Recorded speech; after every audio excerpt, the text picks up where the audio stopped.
নমস্কার, weekly update ভিডিওতে আরো একবার সকলকে অনেক অনেক স্বাগত। বাজার তো দুর্দান্তভাবে উপরের দিকে যাচ্ছে আর পোর্টফোলিও দুর্দান্তভাবে নিচের দিকে আসছে। মানে এত সুন্দর খেলা হচ্ছে, অল্প কয়েকটা স্টককে দিয়ে বাজারকে এত সুন্দরভাবে চালিয়ে নেওয়া হচ্ছে যে পোর্টফোলিও আর ইন্ডেক্স দুটোকে দেখে বোঝাই যাচ্ছে না যে ইন্ডেক্স অল টাইম হাই এর কাছাকাছি আর পোর্টফোলিও স্টকগুলো হুড়মুড় করে নেমে যাচ্ছে। মনে খুবই কষ্ট হচ্ছে এইসব দেখে, কিন্তু অ্যাকচুয়ালি শেয়ার বাজারে এই জিনিসগুলোই হয়। এই যে ফেজটা আসে বাজারে, এই রকম ফেজের ঠিক পরের যে ফেজটা আসে সেইটার ওপরে নির্ভর করে বোঝা যায় বাজার কোন দিকে যাচ্ছে। অনেক সময় কি হয়, নিফটিকে ওপরে তুলে নিয়ে আসা হলো, বাকি ইন্ডেক্সগুলোকে ওপরে তুলে নিয়ে আসা হলো, কিন্তু স্টকগুলোর ভেতরে ডিস্ট্রিবিউশন হয়ে গেল। এইবার আপনি ইন্ডেক্সকে দেখে বসে থাকলেন এবং স্টকগুলো ঝুলে পড়ে থাকলো, তারপরে ইন্ডেক্সকে ফেলে দেওয়া হলো। এটা একটা হয়।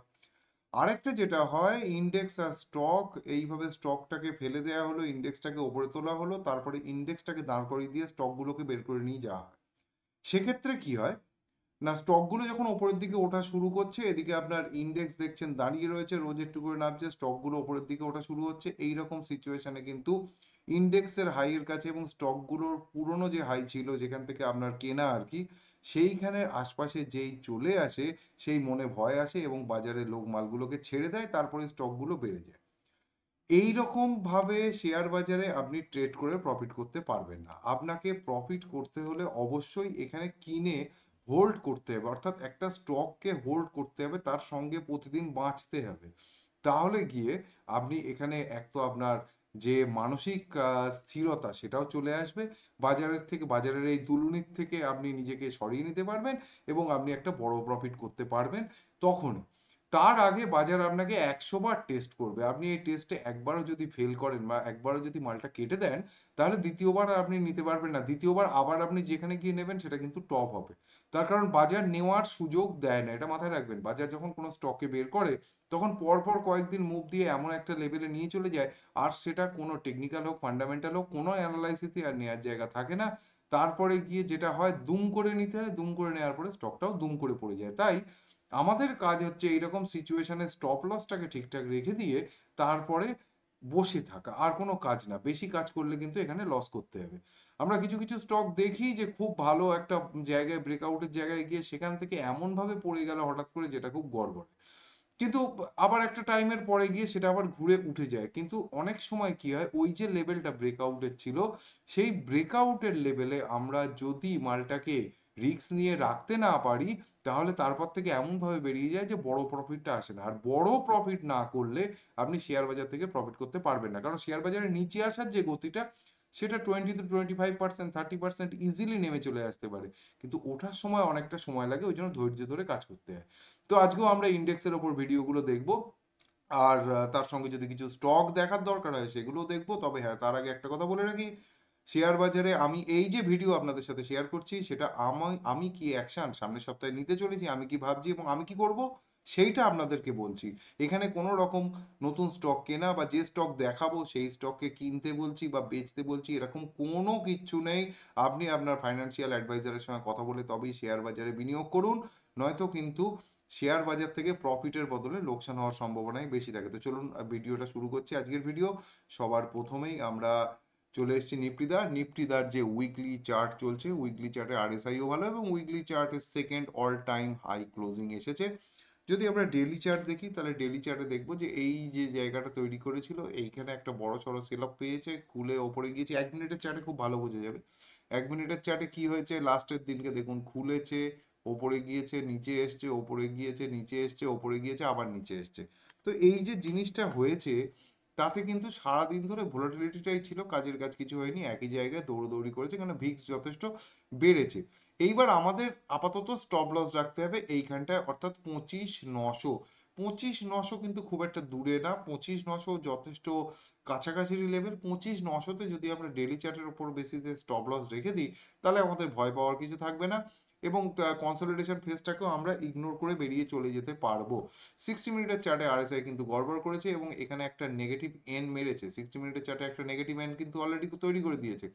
এই যেটা করেছে তার জন্য এই জায়গাটায় একটা, অর্থাৎ 26,200, যেটা আগেও একটা রেজিস্ট্যান্স ছিল, সেটা কিন্তু একটা ভালো রকম রেজিস্ট্যান্স হয়েছে। আরএসআই একটু নিচে লেবড়িয়ে পড়ে রয়েছে দেখতে পাচ্ছি, এবং নিচে আপাতত সাপোর্টটা কিন্তু এই জায়গায় রয়েছে, অর্থাৎ 25 সেই 26,000 25,900 এই রেঞ্জ। তো 26,000 থেকে 25,900 একটা সাপোর্টের জায়গা রয়েছে, সেই জায়গাটাকে আমাদের হোল্ড করে রাখতে হবে। ওই জায়গাটাকে যদি কেটে দেয় তাহলে কিন্তু ওখান থেকেও 200-250 পয়েন্টের কারেকশন নিফটির ওপরে চলে আসতে পারে যখন তখন, অন্তত এই যে প্যাটার্নটা তৈরি করেছে তার উপরে বেস করে। কিন্তু উইকলি চার্ট এখনো ভালো রয়েছে। উইকলি চার্টের বেসিসে একটা কথা আপনাদেরকে বলে দিতে পারি, যে যদি এর ওপরে খুলে যায়, অর্থাৎ উইকলি চার্টের ক্লোজিং যেখানে এসছে, উইকলি চার্টের ক্লোজিং যেখানে এসছে 26,068, এর ওপরে যদি খুলে সাস্টেন করে যায় তাহলে কিন্তু এই সপ্তাহে উপরের দিকে ভালো একটা মুভ হবে এবং অল টাইম প্রিভিয়াস যে হাই রয়েছে সেটাকে স্বাচ্ছন্দ্যে কেটে বাজার উপরে চলে যাবে। নিফটি ব্যাংক যদি দেখি, নিফটি ব্যাংকে একটা পারফেক্ট ইভিনিং স্টার তৈরি হয়েছে, এখান থেকে যে র্যালিটা হয়েছিল তার একটা পারফেক্ট ইভিনিং স্টার তৈরি হয়েছে এবং এই ইভিনিং স্টার আরএসআইও বলছে কিন্তু একটু গড়বড় আছে। উইকলি চার্টে দেখলে উইকলি চার্টে কোনো রকম সমস্যা নেই, কিন্তু উইকলি চার্টের বেসিসে আমরা স্টপ লস এখানে রাখতে পারি 57,900। 57,900 এখন রয়েছে ওই 58,867, তো ধরুন 1,000 পয়েন্ট, 1,000 পয়েন্ট নিচে একটা স্টপ লস থাকতে পারে। এও যদি ওপরে খুলে সাস্টেন করে যায় তাহলে কিন্তু যথেষ্ট ভালো হবে। এবং ব্যাংক নিফটি দেখতে গেলে ব্যাংক নিফটির আরেকটা স্টক দেখতে হবে,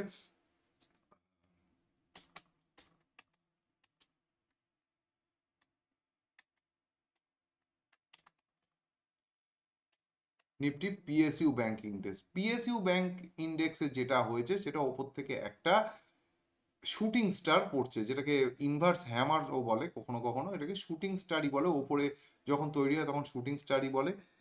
এর যদি আমরা ডেলি চার্ট দেখি তাহলে দেখবো যে ওপর থেকে কারেকশন হয়েছে এবং ডেলি চার্টের বেসিসে সাপোর্ট কিন্তু এইখানে, অর্থাৎ 8,290 এইখানে একটা সাপোর্ট রয়েছে। 60 মিনিটের চার্ট দেখলে দেখা যাচ্ছে যে কনসলিডেশন ফেজ চলছে, আরএসআই নিচে পড়ে রয়েছে, তো এই স্বাচ্ছন্দ্যে নিচে নামতে পারে এবং এখানেও একটা এন তৈরি হয়েছে। যদি এইটা এই বেগুনি দাগ যদি কেটে যায় 8,350 তাহলে কিন্তু পিএসইউ ব্যাংকও নামবে। পিএসইউ ব্যাংক নামবে মানে তার মানে ব্যাংক নিফটির নিচের দিকে ঝোল দেওয়ার একটা কিন্তু সম্ভাবনা তৈরি হচ্ছে। এবার এই যে ব্যাংক নিফটি নিচের দিকে ঝোল দিচ্ছে তাহলে এর সঙ্গে আমাদের দেখতে হবে যে এইচডিএফসি কি করছে। এইচডিএফসি ব্যাংক কি বলতে চাইছে, এইচডিএফসি ব্যাংকের সেরকম বিশেষ কিছু হেলদোল নেই, কনসলিডেশন ফেজের মধ্যে রয়েছে, বিশেষ কিছু নেই।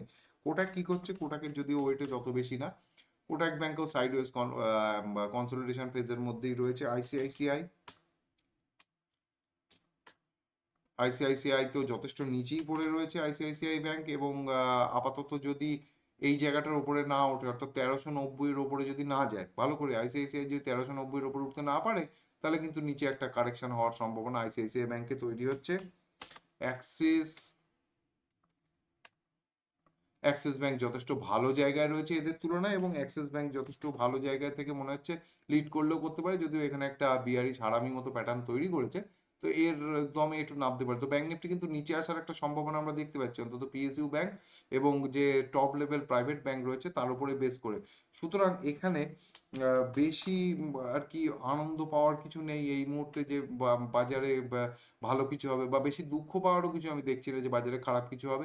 খুব তাড়াতাড়ি আবার এখান থেকে রিভার্সাল চলে আসতে পারে স্বাচ্ছন্দ্যেই, তার কারণ এই লেভেলগুলো খুব ভালো রকম সাপোর্টের কাজ করবে কিন্তু বাজারে, এবং নিফটি এবং নিফটি ব্যাংক এরা যখন তখন সারপ্রাইজ করে ওপরের দিকে যেতে পারে, তারও একটা সম্ভাবনা রয়েছে। তো এই সপ্তাহে যেখানে এসে দাঁড়িয়েছে তাতে কোনো দিকেই মনস্থির করা যাচ্ছে না, কিন্তু যেটা দেখে মনস্থির করা যাচ্ছে সেটা হচ্ছে এই একটা ধূমসোপানা ক্যান্ডেল। এটা হচ্ছে ইউএসডি আইএনআর এর ধূমসোপানা একটা ক্যান্ডেল তৈরি হয়েছে, এবং এই যে ব্রেকআউটটা দিয়েছে আপনারা জানেন যে আমি অনেকদিন ধরেই বলছি যে 92 থেকে 93 পর্যন্ত একটা লেভেল রয়েছে, যে অ্যাসেন্ডিং ট্রায়াঙ্গেলটা কেটেছিল তার জন্য 92 থেকে 93 পর্যন্ত যেতে পারে এই র্যালিটা, তারই একটা বড়সড় মুভ হয়েছে। এর এর জন্যই কিন্তু আমাদের বাজারে কারেকশনটা এসেছে, এটা আপনারা জেনে রাখুন। এই যে ডলারের এগেনস্টে রুপিজের এই পরিমাণ বিপুল পতন হঠাৎ করে, এর জন্যই কিন্তু এই যত সমস্যার সৃষ্টি হয়েছে। হ্যাঁ, তো এ যদি এই সপ্তাহে ওপরের দিকে ওঠে তাহলে বাজার ঝোলাবে, এই যদি নিচের দিকে নামে তাহলে বাজার ঠিক থাকবে। ইন্ডিয়া ভিক্স মোটামুটি ওই 1250 থেকে 1350-এর রেজিস্ট্যান্স ছিল, 1250 থেকে 1350-এর লেভেলে চলে এসছে। উইকলি চার্টে বিষয়টা ক্লিয়ার হবে। এই সপ্তাহের জন্য রেজিস্ট্যান্স এইখানে খোঁটা দিয়ে থাকলো 1570, এখন রয়েছে 1360, অর্থাৎ এখান থেকে 2 টাকা, এখান থেকে 2 পয়েন্টই ধরুন, এখান থেকে 2 পয়েন্ট ওপরে কিন্তু এই সপ্তাহের জন্য রেজিস্ট্যান্স থাকবে, এবং সেটা যদি হয় তাহলে কিন্তু বাজার ভীষণভাবে দুলবে। সেই বাজারের দুলুনিটা কিন্তু সহ্য করতে হবে। বাজারের দুলুনি সহ্য না করতে পারলে বাজার কিন্তু এই দুলুনিতেই সবাইকে বার করে দেবে। কারণ 200 EM এর ওপরে অলরেডি চলে এসেছে। 200 EM কে এখনো সাপোর্ট হিসেবে নেবে এবং ওপরে 2 পয়েন্টের একটা ওপরের মুখ থাকার সম্ভাবনা রয়েছে। দেখুন এটা লিখে দিয়েছিলাম, এটা ভাঙলে শেষ লেখা রয়েছে, কিন্তু ওটা ভাঙেনি, যথেষ্ট ভালোভাবে নিজেকে সামলিয়ে নিয়েছে গোল্ড এবং এখনো ওপরে দাঁড়িয়ে রয়েছে। ঠিক একইভাবে সিলভারও এটা ভাঙলে শেষ, কিন্তু সিলভারও এখনো পর্যন্ত ওপরে সাস্টেন করছে। সিলভারেরও সেরকম কিছু ভয়ানক হয়নি, কিন্তু চার্ট একটু দুর্বল হচ্ছে, কারণ দুটোরই কিন্তু আরএসআই যথেষ্ট ল্যাবড়াচ্ছে।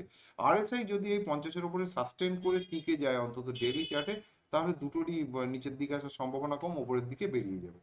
ক্রুড অয়েল যথেষ্ট ভালো নেমেছে এই সপ্তাহে, আবার একটুখানি চাইলে বাউন্স হলেও হতে পারে, গ্যারান্টি কিছু নেই, কিন্তু নিচে এত দূর আসার জায়গা রয়েছে, 5,000 পর্যন্ত নিচে আসার জায়গা রয়েছে। আর যদি বাউন্স হয় তাহলে সর্বোচ্চ ওই 5,500 পর্যন্ত যাওয়ার সম্ভাবনা রয়েছে ক্রুড অয়েলে এই সপ্তাহে। এবং ন্যাচারাল গ্যাস এই সপ্তাহতেও আপ্রাণ চেষ্টা করে আমাদের টার্গেট মতো 440-এর দাগকে ছুঁতে পারেনি, কিন্তু খুব চেষ্টা করছে 440-এর দাগকে ছুঁতে। হয়তো এই যে সপ্তাহটা আসতে চলেছে, এই সপ্তাহে 440-এর দাগ ছুঁয়ে আরএসআই কে ওভারব্রড জোনে নিয়ে গিয়ে তারপরে আবার একটা কারেকশন এর আশা করা যায়। তো ন্যাচারাল গ্যাসে এই পুরো র্যালিটাই আমি আপনাদের সঙ্গে শেয়ার করেছিলাম, যেটা ঘটে গিয়েছে, যেটা আপনাদের সবার সামনে কিন্তু চলছে। খুব ভালো লাগছে দেখে ন্যাচারাল গ্যাস। ডাও জোন্স ওপর থেকে নেমেছে, কারেকশন হয়েছে, এমন ভাবে নেমেছে দেখে মনে হচ্ছে গেল গেল ভাব, কিন্তু যে ক্যান্ডেল স্টিকটা নিচে তৈরি করেছে উইকলি চার্টে পারফেক্ট সাপোর্ট নিয়েছে, উইকলি চার্টে পারফেক্ট সাপোর্ট নিয়েছে। আপাতত পুরো 45,600, 45,600 লেভেল যদি নিচে না কাটে তাহলে কারেকশন এরপরে আর কন্টিনিউ হবে না। কিন্তু এখানে যে বুলিশ আরামি হয়েছে সেখানে 45,700 লেভেল আসছে, 45,700 না কাটলে নিচে কারেকশন হবে না। এখান থেকে আবার উপরের দিকে ডাও জোন্স এই সপ্তাহে ওঠার সম্ভাবনা দেখাচ্ছে। নাসডাকও ক্যান্ডেলস্টিকের প্যাটার্ন যথেষ্ট ভালো। 24,000-এর লেভেল যদি না কাটে, 24,239 রয়েছে, 24,000-এর লেভেল না কাটলে কিন্তু এও নিচে আসার সম্ভাবনা দেখাবে না। এও কিন্তু ঠিকঠাক জায়গায় সাপোর্ট নিয়েছে, এখান থেকে আরো একটা র্যালি ওপরের দিকে হতে পারে নাসডাকে। তো আমরা দেখতে পেলাম যে আমেরিকার যে বাজার, আমেরিকার বাজার কিন্তু এই সপ্তাহে ওপরের দিকে যাওয়ার একটা সম্ভাবনা তৈরি করছে। এবং আমাদের বাজারে নিফটিকে দেখে তবু অতটা বোঝা যাচ্ছে না, নিফটিতে ওভারঅল 6টা স্টকের উপরেই বাজার দাঁড়িয়ে রয়েছে। কিন্তু ব্যাংক নিফটিকে যদি আমরা দেখি তাহলে আমরা দেখবো যে ব্যাংক নিফটির অনেকগুলো স্টকই কিন্তু গড়বড় করছে, যেগুলো সবই প্রায় নিফটির মধ্যেই রয়েছে। সো সেগুলো যদি একটুখানি ওই গড়বড়ের দিকে ঝুল দেয় তাহলে আমাদের বাজার এই সপ্তাহে গড়বড় করবে। সেক্ষেত্রে দেখবেন যে ডলারের এগেনস্টে রুপিস আরো খানিকটা পড়ে গেল। আর যদি তা না করে তাহলে জানবেন যে এই সপ্তাহে আমাদের বাজারও আমেরিকার বাজারের মতো উঠবে। তো এইটা একটা নির্ণায়ক সপ্তাহ হতে চলেছে আমাদের জন্য। নভেম্বরের শেষ কিন্তু নির্ণায়ক সপ্তাহ হতে চলেছে। তারপরে ডিসেম্বর আসছে, 2025 সাল শেষ হয়ে যাবে, 2026 সালে শুরু হবে। সাহেবরা ওই টাইমে অতটা অ্যাক্টিভ থাকে না, দেখা যাক আমরা কি করতে পারি আমাদের দমে, কেন আমাদের দমে কিন্তু এখনো পর্যন্ত বাজার টিকে রয়েছে। তো একটা সমস্যা যেটা হচ্ছে, এত বেশি বেশি করে টিভিতে প্রশংসা করছে যে আমাদের এই তৃতীয় শক্তি যেটা উঠে এসছে, যারা এত ভালোভাবে বাজারকে ধরে রেখেছে, এই প্রশংসার জন্য কিন্তু বাজার অনেকটা আটকিয়ে যাচ্ছে, কারণ বাজার যেটা কমন হয়ে যায় সেই জিনিসটা নিয়ে এইভাবে কাজ করে না। তো খুব ভালোভাবে নজর রাখতে হবে, প্রথমেই নজর রাখতে হবে ইউএসডি আইএনআর এর রিলেশনে, তার সঙ্গে ভিক্স, তারপরেই বোঝা যাবে যে আমাদের বাজার কোন দিকে যেতে চলেছে। তো সবাই ভালো থাকুন, সুস্থ থাকুন এবং শেয়ার বাজার থেকে গুছিয়ে প্রফিট করুন, এই শুভকামনা জানিয়ে আজকের ভিডিও এখানেই শেষ করছি। জয় ভোলেনাথ, হর হর মহাদেব।